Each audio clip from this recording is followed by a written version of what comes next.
तो जो बच्चे आपका चैप्टर चल रहा था उसी को कंटिन्यू कर रहे हैं। तो बीच में पेज स्किप किए थे हमने, तो 25 नंबर वाला पेज निकाल लो। मोस्ट इंपॉर्टेंट आर्टिकल्स हैं बच्चे। इसके अंदर जो मैंने आपको लास्ट क्लास में वीडियोस करवाई थी लॉजिकली इक्विवेलेंस, उसमें कई सारे लॉ और पढ़ाए थे, तो उन लॉ का यूज़ कर करा के हमें चीज़ें निकालनी है। अब करना क्या है, सबसे पहली फॉर्म है बच्चे डिसजंक्टिव नॉर्मल फॉर्म। शॉर्ट फॉर्म में इसको बोलते हैं DNF। तो डिसजंक्टिव नॉर्मल फॉर्म यानी DNF। इसमें करना क्या होता है बच्चे, हम दो तरीके से क्वेश्चन को सोल्व कर सकते हैं। वो आपको कोई भी आर्ग्यूमेंट दे देगा और कहेगा इसकी DNF फॉर्म निकालो या CNF फॉर्म निकालो। CNF फॉर्म का मतलब है कंजक्टिव नॉर्मल फॉर्म। तो हमें इन दोनों में से कोई भी फॉर्म निकालने को पेपर में बोल सकता है। बच्चे डिसजंक्टिव नॉर्मल फॉर्म में जो रिप्रेजेंटेशन रहेगी आंसर की, वो हमें कुछ ऐसी लेकर आनी है, brackets brackets brackets. Disjunctive normal form है तो डिसजंक्टिव का लेना देना डिसजंक्शन से है, और डिसजंक्शन का साइन आपको पता है बच्चे, डिसजंक्शन का साइन ये होता है। तो बच्चे बाहर अगर हम DNF निकाल रहे हैं यानी डिसजंक्टिव नॉर्मल फॉर्म निकाल रहे हैं, तो ब्रैकेट्स के बाहर डिसजंक्टिव घूमेंगे। डिसजंक्टिव का मतलब ये और वाले सिंबल घूमेंगे, और ब्रैकेट के अंदर किन्हीं भी स्टेटमेंट्स के बीच में कंजक्शंस के साइन होंगे। यानी ब्रैकेट के अंदर तो होंगे कंजक्शन और बाहर होंगे डिसजंक्शन, तो उसे तो बोलेंगे डिसजंक्टिव नॉर्मल फॉर्म। और डिसजंक्टिव नॉर्मल फॉर्म में याद रखना हमेशा लेना देना ट्रू वैल्यू से है। अब क्या मतलब रहेगा इसका वो देखेंगे। और अगर ये तो हो गई DNF की बात, तो ये हल्का सा ऐसे लिख लो साइड में कहीं भी, जिससे तुम्हें बातें याद रह जाए। फिर है CNF, कंजक्टिव नॉर्मल फॉर्म। तो बच्चे कंजक्टिव नॉर्मल फॉर्म निकाल रहे हैं तो बाहर उड़ेगा कौन, कंजक्टिव। जब डिसजंक्टिव निकाल रहे थे तो बाहर कौन उड़ रहा था ब्रैकेट से, डिसजंक्टिव। और जब कंजक्टिव नॉर्मल फॉर्म निकाल रहे हैं तो वही ब्रैकेट्स लगा लो, मान लो 3 4 कितने भी आ सकते हैं, एक भी आ सकता है। तो बच्चे कंजक्टिव नॉर्मल फॉर्म निकाल रहे हैं तो लेना दे रहा कंजक्शन से है, तो बाहर जो उड़ेगा वो कंजक्शन। तो बाहर तो मैंने लगाया कंजक्शन का साइन, और ब्रैकेट्स के अंदर होंगे डिसजंक्शन। तो अब तुम्हें डेफिनेशन समझ आएगी अगर ये बात समझ में आई है जो मैंने लिखी है। तो बच्चे देखो, हल्का सा मैंने अपने शब्दों में भी लिखवाया, अंदर ब्रैकेट्स में तो आएंगे कंजक्शन और बाहर कौन उड़ेगा, डिसजंक्शन। तो ये लाइन लिखी हुई है आपके नोट्स में, और लाइन का पढ़ने का मीनिंग समझो। The statement which consist of disjunction of fundamentally conjunction, मतलब DNF के अंदर फंडामेंटली कंजक्शन होगा डिसजंक्शंस का। तो फंडामेंटली कंजक्शन किया हमने और फिर उनका क्या लिया, डिसजंक्शन। उन स्टेटमेंट्स का क्या लिया, डिसजंक्शन। और ऐसे ही CNF में उल्टा हो जाएगा, हम क्या करेंगे, कंजक्शंस करेंगे फंडामेंटल डिसजंक्शंस का।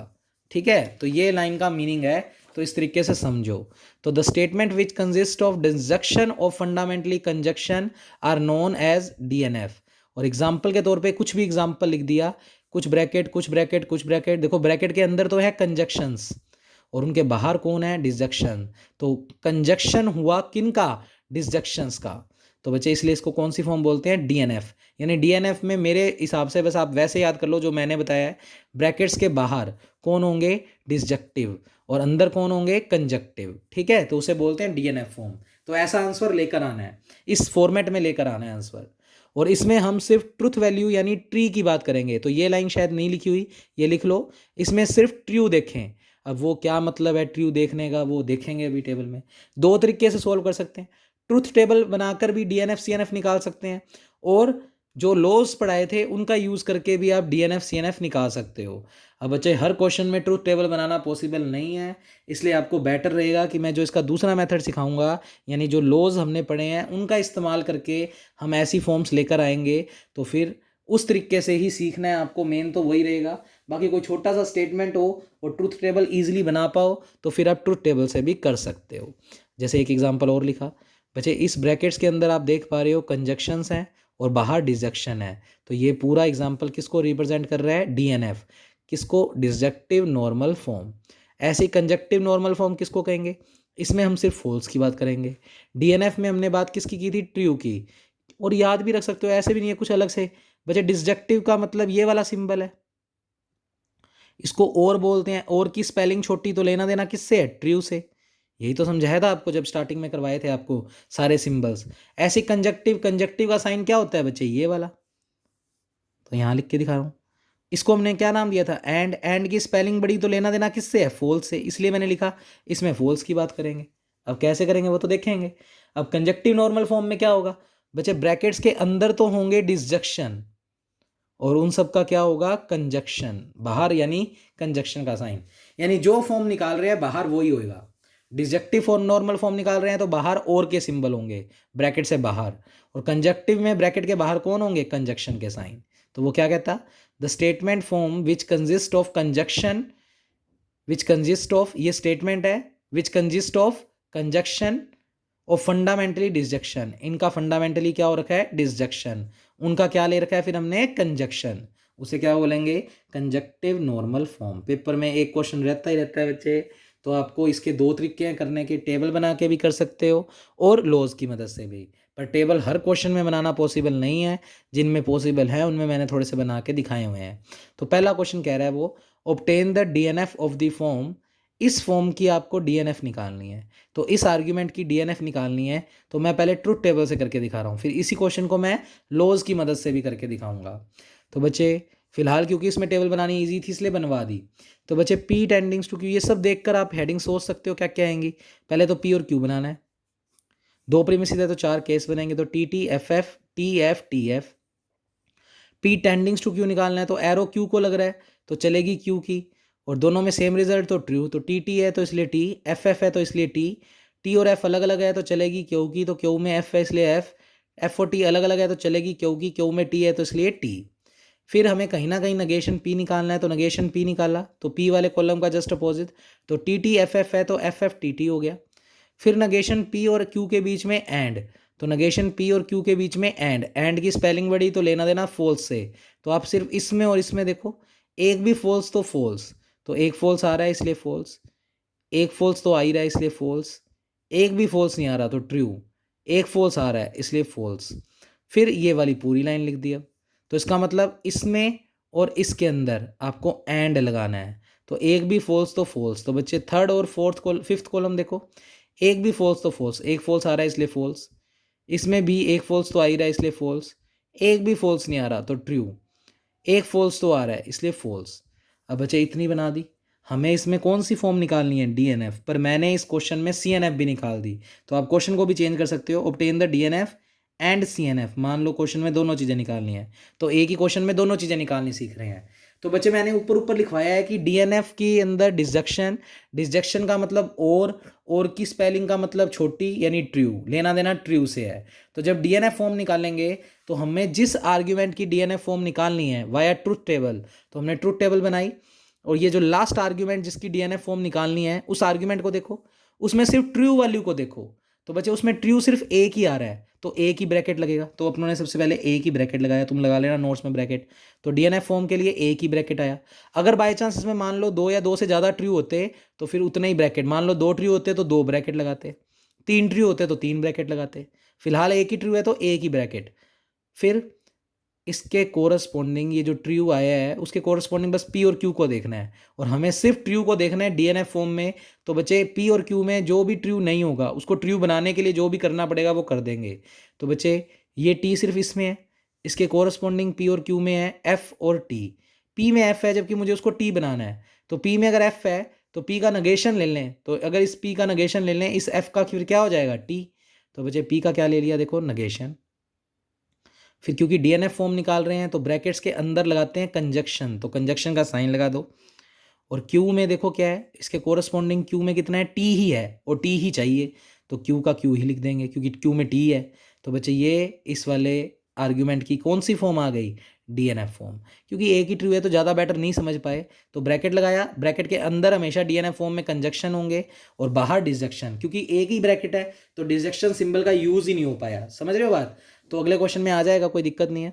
अब मान लो इसी क्वेश्चन में सीएनएफ निकालना है, तो इतना तो तुमने सोल्व कर ही लिया, इसमें सीएनएफ निकालना है तो इसमें फोर्स को देखें, तो फोर्स देखो कितने आ रहे हैं, तीन। अब ये बैटर समझा पाएगा आपको, तो फोर्स तीन आ रहे हैं तो आप पहले तो तीन ब्रैकेट लगाओ, एक दो और तीन, और हम सीएनएफ निकाल रहे हैं तो अंदर आएगा डिसजक्शन का साइन, तो देखो अंदर और के साइन लगा रखे हैं, ब्रैकेट के अंदर और के साइन है, और बाहर लगा दो एंड के साइन, तो बाहर लगा दिए कंजक्शन के साइन।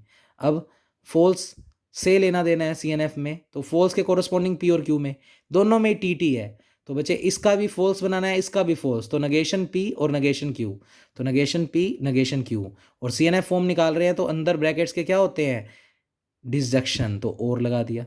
फिर ब्रैकेट के बाहर क्या होते हैं, कंजक्शन, फिर इधर आ जाओ, दूसरे फॉल्स के कोरस्पॉन्डिंग पी और क्यू को देखो, पी में टी है, मुझे उसको एफ बनाना है तो नेगेशन पी लेना पड़ेगा, जबकि क्यू में तो एफ ही है और क्यू का क्यू ही लिख दिया इसलिए क्योंकि एफ ही चाहिए था, क्योंकि सी एन एफ निकाल रहे हैं। फिर तीसरा आ जाओ, तीसरा फॉल्स ये रहा, इसके कोरस्पॉन्डिंग पी और क्यू में देखो दोनों में एफ एफ है, तो पी और क्यू एज इट इज़ लिख देंगे, कोई नेगेशन लेने की जरूरत नहीं है। तो 3 ब्रैकेट इसलिए लगाए क्योंकि 3 एफ आ रहे थे। फिर सी एन एफ फॉर्म निकाल रहे हैं तो अंदर और का साइन लगाना था, लगा दिया, बाहर एंड का साइन लगाना था, लगा दिया, और इन पी और क्यू में एफ एफ ही बनाने हैं, तो एफ एफ बनाने के लिए जिनमें नेगेशन करना पड़ा कर दिया, तो that is C N F form. तो डी एन एफ में भी अगर मान लो 2 ट्री होते तो इस तरीके से 2 ब्रैकेट लगाते, ब्रैकेट्स के अंदर तो लगाते कंजक्शन, और डिजक्शन कर रहे हैं तो बाहर ब्रैकेट क्या आता है डिसजक्शन। तो ये मैं ऊपर आपको समझा सका हूँ, देख लो, डी एन एफ के अंदर ब्रैकेट्स के बाहर होते हैं डिसजक्शन, जबकि सी एन एफ के अंदर ब्रैकेट्स के बाहर होते हैं कंजक्शन, और मेरे भी देख लो ब्रैकेट्स के बाहर क्या है कंजक्शन, और ब्रैकेट के अंदर क्या होना चाहिए डिसजक्शन।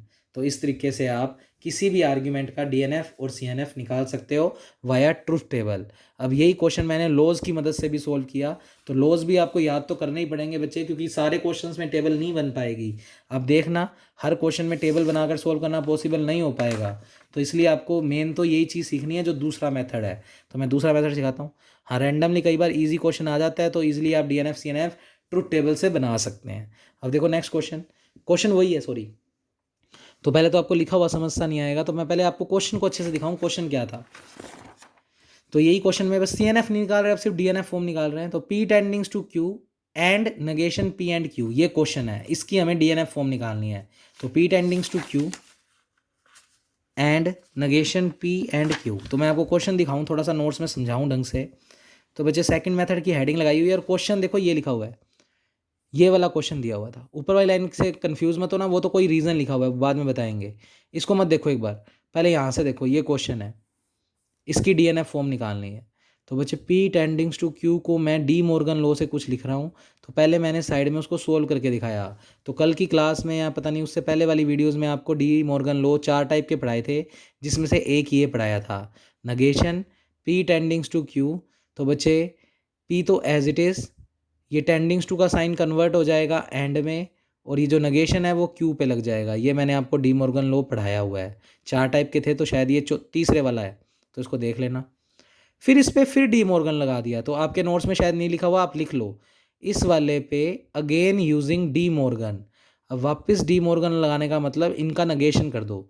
तो बच्चे इस पूरे ब्रैकेट का अगर नगेशन करेंगे तो नगेशन और नगेशन कैंसिल आउट हो जाएगा, तो क्या बचेगा पी टेंडिंग्स टू क्यू, और इस पूरे के बाहर भी अगर नगेशन लगा दें तो नगेशन पी पे लग जाएगा एंड और में कन्वर्ट हो जाएगा, और इस पे नगेशन लगेगा तो नगेशन नगेशन क्यू क्या हो जाएगा क्यू। तो ये स्टेप इंपॉर्टेंट है, और आगे के सारे क्वेश्चनों के अंदर ये वाला ही मैं डी मॉर्गन लॉ यूज़ करूँगा। तो वापस सुन लो, मैंने पहले सी पार्ट वाला डी मॉर्गन लॉ बुलाया, उस पर फिर नगेशन लगा दिया, यानी डी मॉर्गन लॉ लगा दिया। डी मॉर्गन का मतलब क्या होता है, हर चीज़ का उल्टा कर दो। तो इसका नगेशन लेंगे तो नगेशन से नगेशन खत्म, क्या बचेगा पी टेंडिंग्स टू क्यू। इसके बाहर भी नगेशन का सिंबल था तो नगेशन को अंदर भेजा, तो नगेशन पी एंड और में कन्वर्ट हो गया, और नगेशन नगेशन क्यू क्या हो जाएगा क्यू। तो कुल मिलाकर पी टेंडिंग्स टू क्यू की वैल्यू आ गई नगेशन पी एंड और क्यू। तो ये डायरेक्ट याद रख लो, उसने ऊपर ऊपर इक्वेशन 1 यही लिखी हुई है कि पी टेंडिंग्स टू क्यू का मान होता है नगेशन पी और क्यू, और ये मैं बहुत बार इस्तेमाल करूँगा। तो अगर किसी को बनाना नहीं आ रहा तो वो डायरेक्ट इस रिजल्ट को याद कर लो, पी टेंडिंग्स टू क्यू हमेशा इक्विवेलेंट होता है नगेशन पी और क्यू के, ठीक है। अब देखो मैंने अपना क्वेश्चन बुला लिया, अब बातें समझ में आएंगी। पी टेंडिंग्स टू क्यू की वैल्यू ये वो जो यहाँ से देख लो चाहिए, नगेशन पी और क्यू, तो पी टेंडिंग्स टू क्यू का मान रख दिया नगेशन पी और क्यू, ये वाला एंड चल ही रहा है और ब्रैकेट में ये वाली चीज़ चल ही रही है। अब बच्चे हमें डीएनएफ फॉर्म निकालनी है, तो हमें बाहर चाहिए और, यहाँ पर तो बाहर एंड है, हमें यहाँ पर और चाहिए, और जबकि यहाँ पर और आ रहा है वहाँ पर एंड चाहिए। तो लगाने के लिए पहले इसको थोड़ा सिंप्लीफाई करना पड़ेगा किन्हीं ना किन्हीं लॉ से।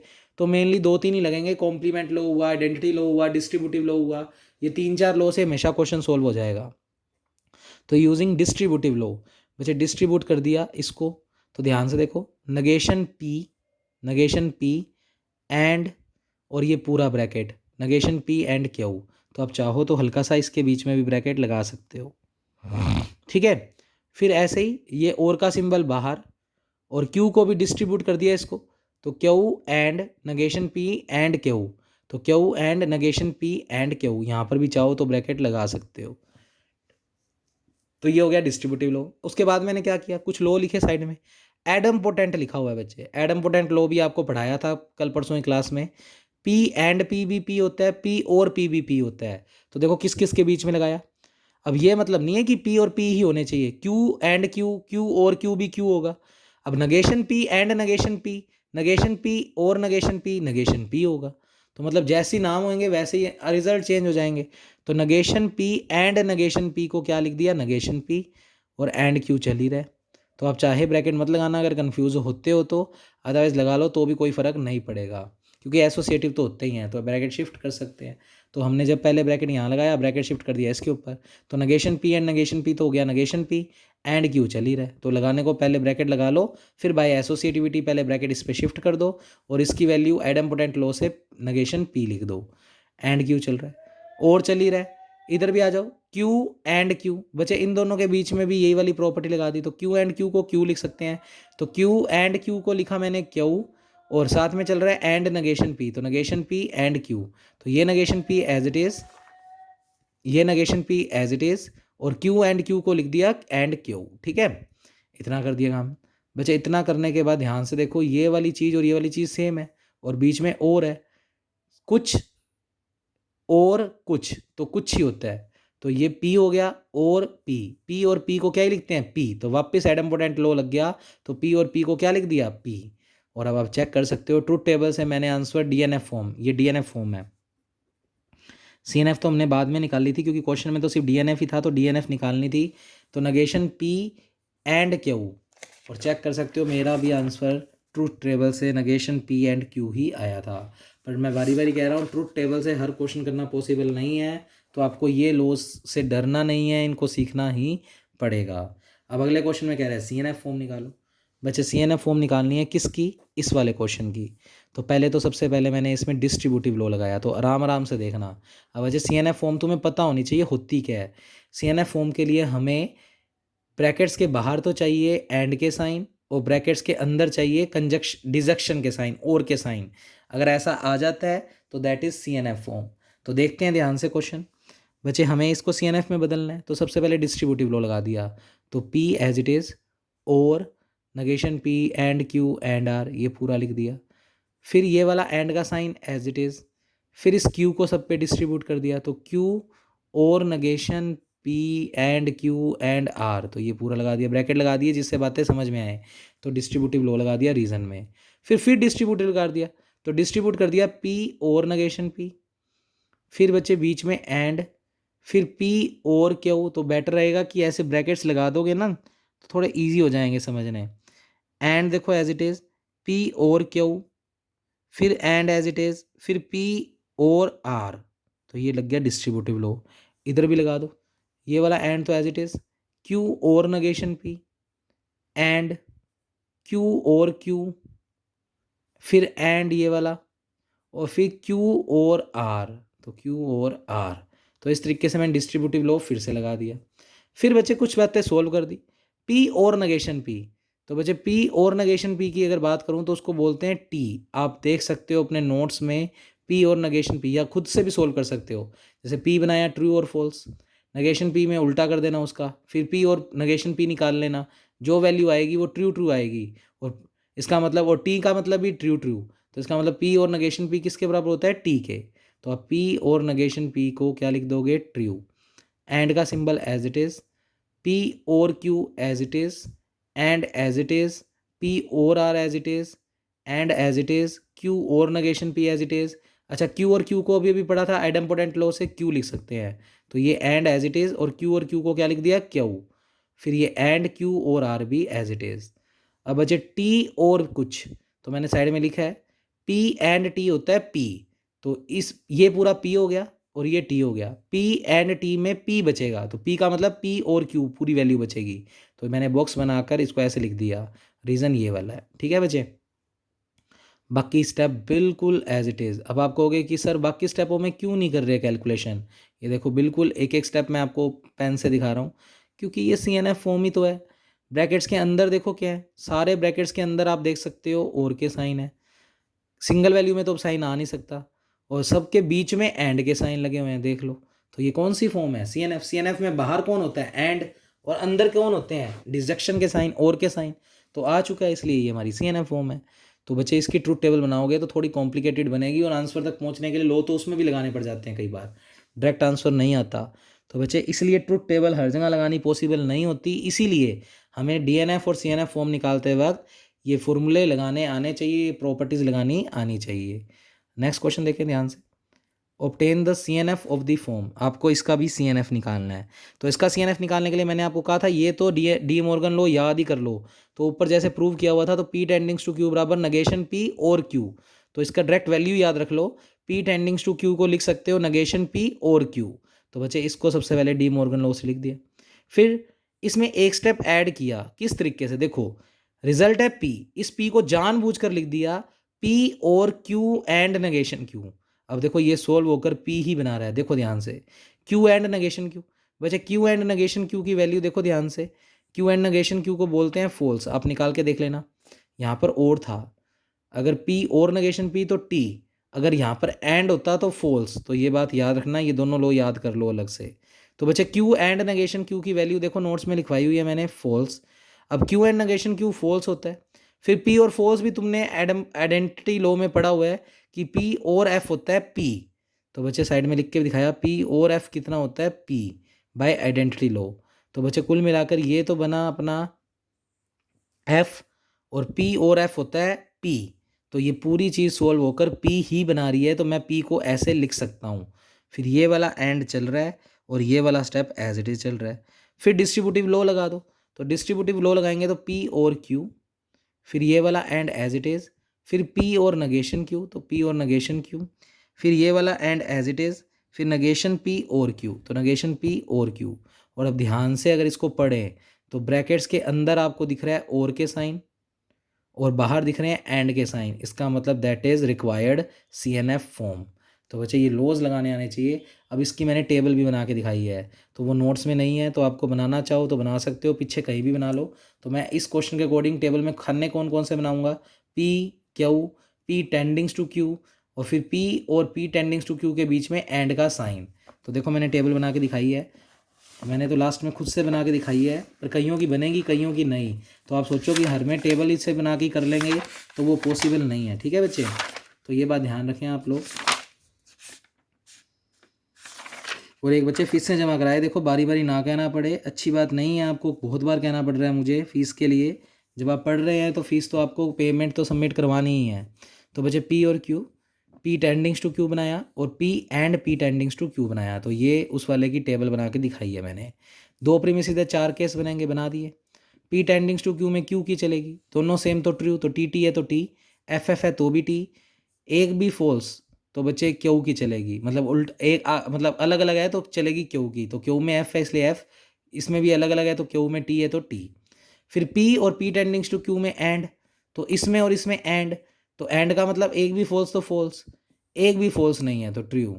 इन दोनों में एक फॉल्स है इसलिए फॉल्स, इन दोनों में भी एक फॉल्स आ रहा है इसलिए फॉल्स, इन दोनों में भी एक फॉल्स आ रहा है इसलिए फॉल्स। तो बच्चे ये टेबल बन गई। अब हम CNF फॉर्म निकाल रहे हैं, तो हमें लेना देना फॉल्स से है। 3 फॉल्स आ रहे हैं तो 3 ब्रैकेट लगाओगे। तो देखो CNF फॉर्म में मैंने 3 ब्रैकेट लगा लिए, 1 2 और 3। बीच में CNF फॉर्म लगा रहे हैं तो ब्रैकेट्स के बाहर एंड का साइन, और ब्रैकेट के अंदर और का साइन। तो ये बातें समझ में आ रही होंगी। अब F चाहिए, और CNF फॉर्म में सिर्फ F से लेना देना है। तो P और Q में देखो इसके कोरस्पॉन्डिंग, P में T आ रहा है तो P का तो नगेशन लेना पड़ेगा, और Q में F ही आ रहा है तो Q को एज इट इज लिख दिया।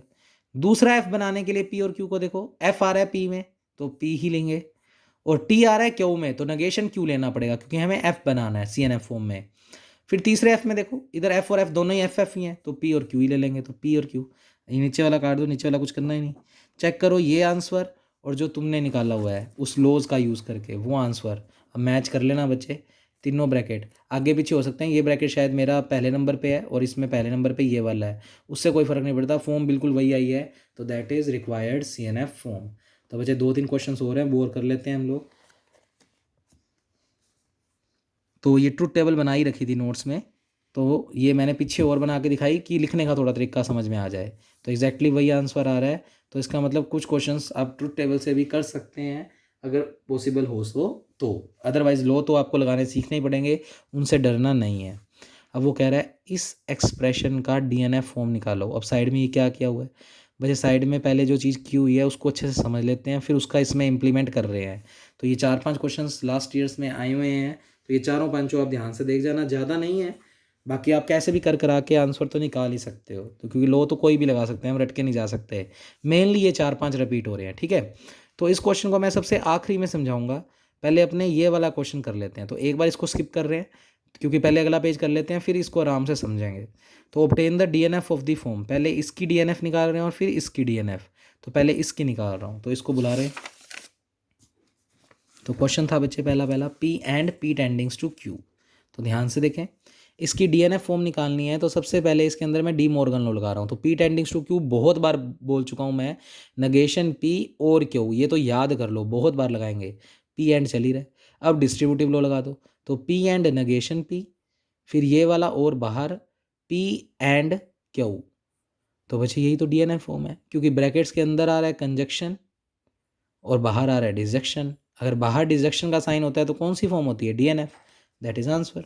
ऐसे दूसरा क्वेश्चन ये है बच्चे, अब देखो अच्छे से इंडिकेशन किया हुआ है। पूरा क्वेश्चन तो ये है, मैंने नगेशन पी को एक बार नाम दिया मन्नी मन पी, मन्नी मन, ये तुम्हें तो इसलिए लिख के दिखाया जैसे समझ आए, और इस पूरे को मान लिया क्यू। तो P tendings to Q, De Morgan law लगा दो। पी टेंडिंग्स टू क्यू को लिखते हैं, ये जो भी चीज़ पी है उसका नगेशन और का साइन, और जो भी क्यू है वो एज इट इज़। तो बच्चे पी मेरे लिए नगेशन पी है। अब यहाँ पर सोचो नगेशन पी है तो यहाँ पर भी क्या आएगा भाई, यहाँ पर पी है तो उसका नगेशन। अब ये अपना पी है नगेशन पी, तो उसका नगेशन करना है, तो नगेशन नगेशन पी क्या हो जाएगा, पी। तो बात को समझो, ये पूरा पी हो गया, ये पूरा क्यू हो गया, और पी टेंडिंग्स टू क्यू होता है तो पी का पहले नगेशन करना होता है। तो पी में नगेशन पी है, उसका नगेशन लेंगे तो नगेशन नगेशन पी क्या हो जाएगा, पी। फिर बीच में और का साइन, और क्यू जो भी चीज़ है एरो के साथ वो क्यू है, तो एरो के साथ ये पूरा क्यू है, तो ये पूरा क्यू एज इट इज़। तो यही स्टेप बस इंपॉर्टेंट था। जैसे ही आपने ये परफॉर्म कर लिया उसके बाद तो क्वेश्चन नकली है। देखो ये पी और चल ही रहा है, ये पी और चल ही रहा है, क्यू और, तो इसमें डिस्ट्रीब्यूटिव लॉ लगा दिया, डिस्ट्रीब्यूटिव नहीं सॉरी, क्यू और भी चल ही रहा है, और इसके अंदर फिर से ये डी मॉर्गन लो, तो ऐसे एरो लगा लो कि इसमें भी डी मॉर्गन लिख लो चाहिए।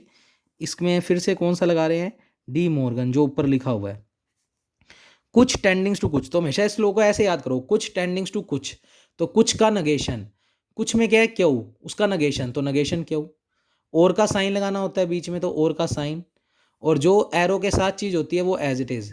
तो एरो के साथ नगेशन आ रहा है तो negation R as it is. तो इतने इतने में मैंने फिर से क्या लगा दिया, डी मॉर्गन ये वाला।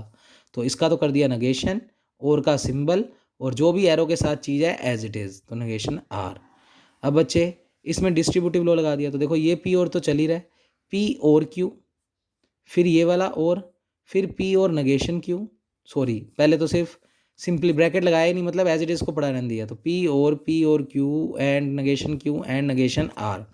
फिर बच्चे पी और पी, एडम्पोटेंट लॉ से पी और पी को क्या लिख सकते हो, पी। तो ये पी और पी के नीचे अंडरलाइन इसलिए किया हुआ है कि इसको लिख दो पी। तो पी और चल ही रहा है, क्यू चल ही रहा है, और चल ही रहा है, नगेशन क्यू चल ही रहा है, और चल ही रहा है, नगेशन आर चल ही रहा है। आप देख सकते हो जितने भी स्टेटमेंट्स हैं उनके बाहर और का सिंबल है, तो डीएनएफ फॉर्म है भाई। अंदर सिंगल सिंगल स्टेटमेंट है तो वो कंजक्शन तो हो नहीं पाएगा, ब्रैकेट तो आ नहीं पाएगा। तो और ब्रैकेट्स के बाहर यानी चीज़ों के बाहर और के साइन होने चाहिए थे, बिल्कुल है। तो ये कौन सी फॉर्म है, डीएनएफ फॉर्म। तो ये क्वेश्चन भी कंप्लीट। अब इसकी टेबल से करना बहुत मुश्किल हो जाएगा, जबकि ये इसमें 2 स्टेपों में ख़त्म हो गया। नेक्स्ट देखें बच्चे, नेक्स्ट में कह रहा है अगले क्वेश्चन में भी आपको डीएनएफ फॉर्म निकालनी है। अब अगला भी इंटरेस्टिंग क्वेश्चन है, और बीच में जो एक स्किप किया वो और करवा दूंगा। इसी के साथ ये यूनिट कंप्लीट, पर इसी चैप्टर में वार्शाल एल्गोरिथम की कल एक वीडियोस और आ जाएंगी। तो कल हमारे फाइनली 3 यूनिट कंप्लीट हो जाएंगे। उसके बाद बच्चे चौथा और पांचवा करेंगे हम। तो obtain the DNF of the form.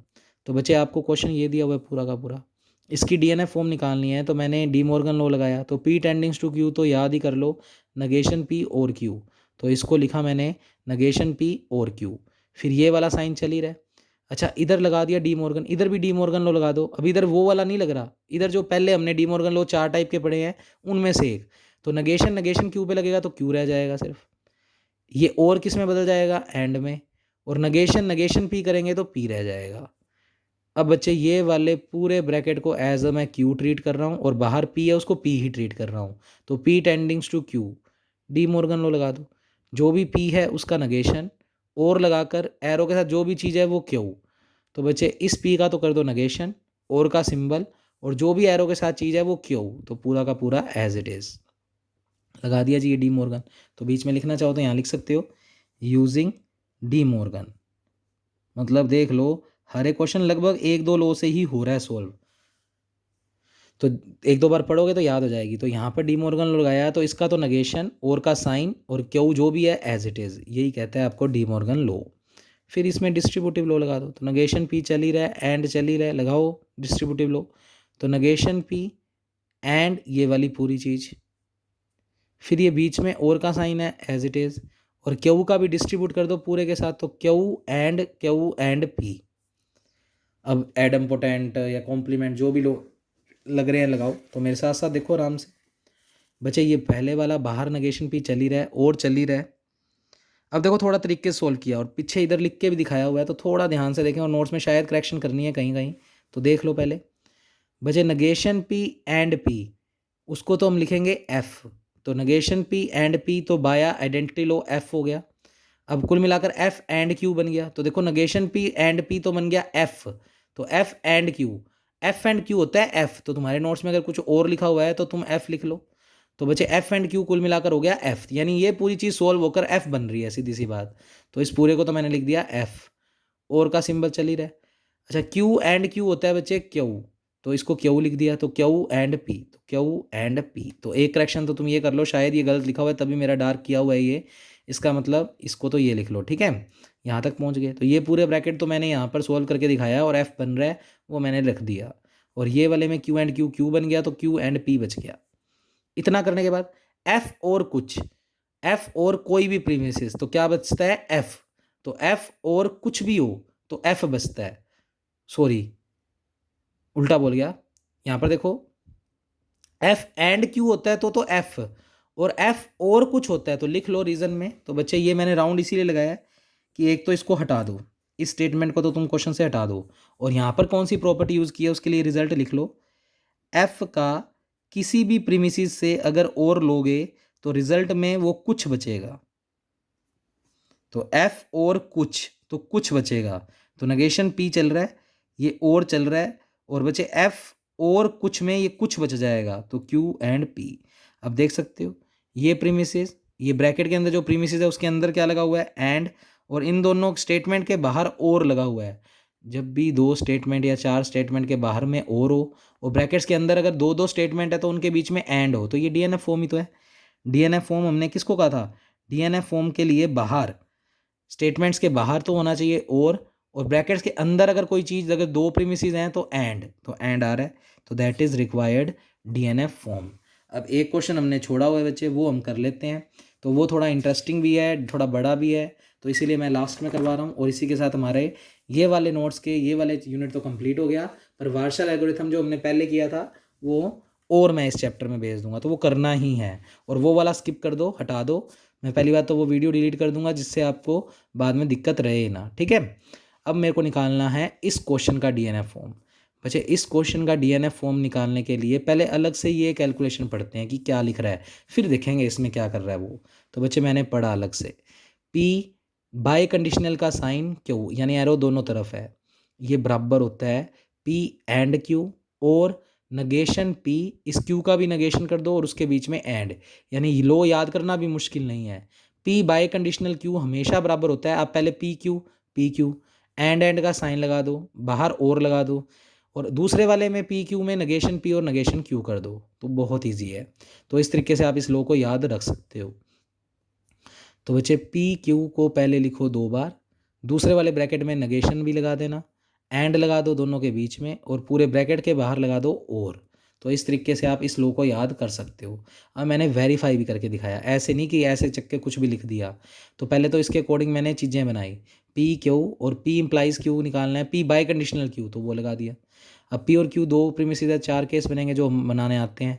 Bye conditional solve करने का तरीका था, अगर सेम रिजल्ट है तो ट्रू, तो टी है तो टी, एफ है तो भी टी, और अलग अलग है तो फॉल्स ही लिखना है, अलग अलग है तो फॉल्स, अलग अलग है तो फॉल्स।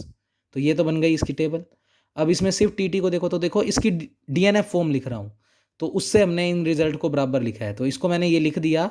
तो देखो टी और टी पे टिक किया। डीएनएफ फॉर्म में हम सिर्फ ट्रू को देखते हैं, टी देख रहे हैं तो सिर्फ पी और क्यू में देखेंगे, टी टी, पी और क्यू में टी टी ही है तो पी और क्यू और एंड का सिंबल लगा दिया। ऐसे ही इधर भी एक टी है तो ब्रैकेट लगाया, दोनों में टी टी बनाना है तो negation P negation Q, negation P negation Q, बीच में एंड लगा दिया और दोनों ब्रैकेट के बाहर डिसजेक्शन लगा दिया। तो ये इसकी डीएनएफ फॉर्म है। तो ये क्यों निकाली, क्योंकि मैं इस चीज़ की वैल्यू ये लिख सकता हूँ और वो मैं यूज़ कर रहा हूँ अब इस क्वेश्चन में। तो ये काम तुम चाहे पेपर में करना चाहे ना करना, तुम्हें इसका फॉर्मूला ये याद होना चाहिए। और बनाया कैसे है, इसकी डीएनएफ फॉर्म लिखकर। तो ट्रुथ टेबल बनाई इसकी और उसमें फिर डीएनएफ लिखा तो ये रिजल्ट आया। तो ये चीज़ इसके इक्विवेलेंट है। अब इसको इम्प्लीमाई हमने अपने क्वेश्चन में कैसे किया। बच्चे जिस क्वेश्चन का डीएनएफ पूछा है, देखो बाय कंडीशनल देखते ही थोड़ा सा दिमाग लगा लेना, ऐसा कुछ लगा सकते हैं। तो बच्चे ये पूरा पी मान लिया, ये पूरा क्यू मान लिया। उसने लिखने का तरीका बताया है कि पी और क्यू को पहले लिखो एज इट इज़।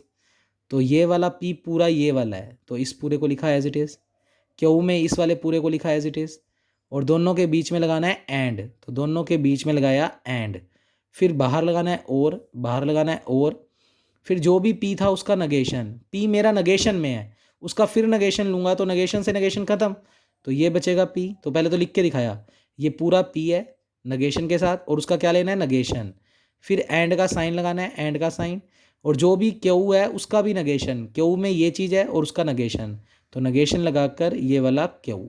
तो उम्मीद करता हूँ आपको इस वाले में ये वाली प्रॉपर्टी लगानी आ गई होगी। तो प्रॉपर्टी कहती है पहले पी को एज इट इज़, क्यू को एज इट इज़ और बीच में एंड, फिर ब्रैकेट के बाहर और, फिर इसका नगेशन, तो इसका नगेशन लेके दिखाया, फिर एंड और इसका भी नगेशन ले लिया। तो ये प्रॉपर्टी यूज़ हो गई।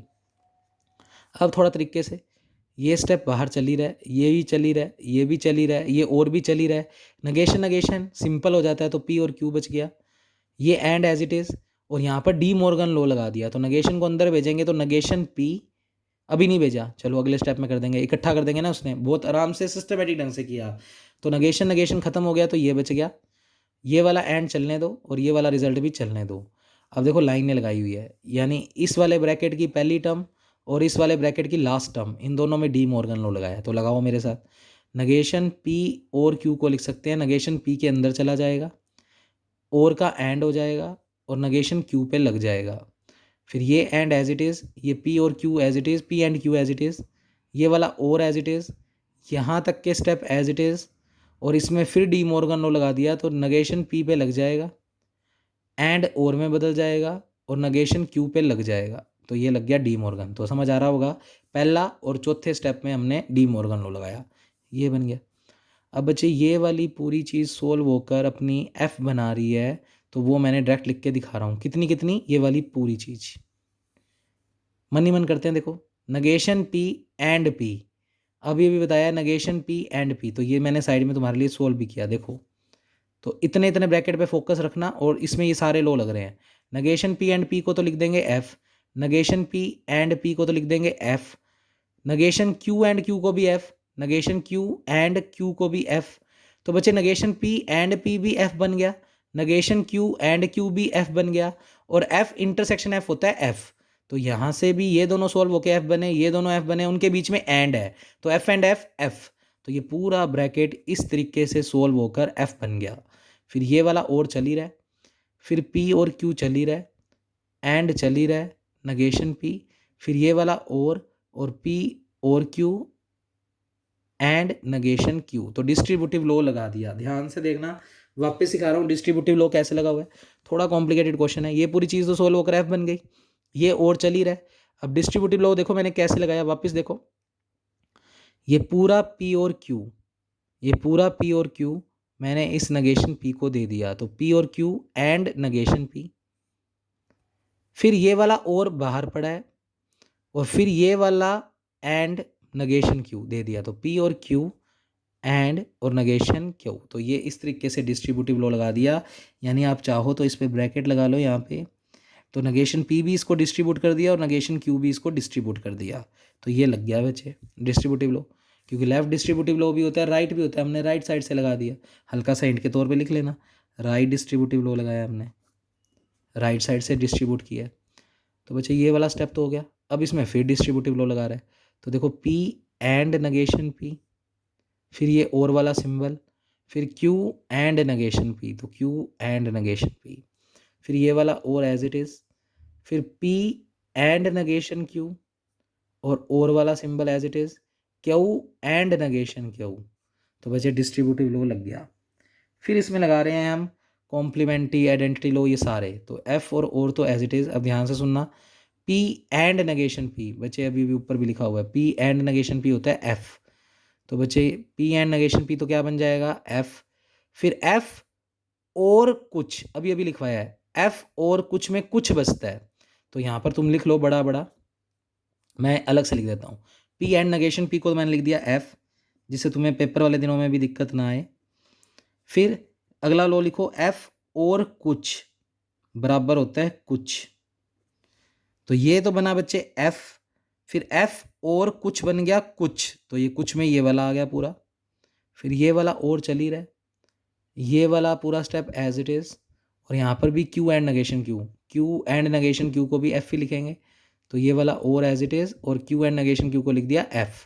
फिर अभी भी बताया तुम्हें, F और कुछ बचेगा, तो ये और F मिलकर सिर्फ ये कुछ बचाएंगे, तो ये कुछ बच गया। ये स्टेप एज इट इज़, ये स्टेप एज, इसमें भी लगा दिया F कुछ, ये सॉरी F और कुछ, तो कुछ बचेगा, F और कुछ बचेगा, और दोनों के बीच में और है, लग गया। बच्चे अब देख सकते हो दो ब्रैकेट्स आ रही है, ब्रैकेट्स के अंदर तो कंजक्शन का साइन है और बाहर डिजक्शन का, तो ये कौन सी फॉर्म है, DNF फॉर्म। तो इसी के साथ हमारा ये यूनिट कंप्लीट बच्चे। तो कल हम इसका लास्ट वार्शल एल्गोरिथम कर देंगे। अब मेरे अकॉर्डिंग ये वाला पूरा चैप्टर मैंने करवा दिया आपको। नेक्स्ट मैं आपको इसमें करवाऊंगा बच्चे बूलियन अलजेब्रा और एक फाइनाइट स्टेट मशीन। उनमें ज़्यादा नहीं करवाऊंगा, मेन में नहीं कराऊंगा, क्योंकि जब रिडक्शन दे ही दिया है तो ज़्यादा क्यों पढ़े, फिर हमें याद नहीं रहेंगी बातें। तो बच्चे इतना काम आप पढ़ेंगे। Okay, thank you class.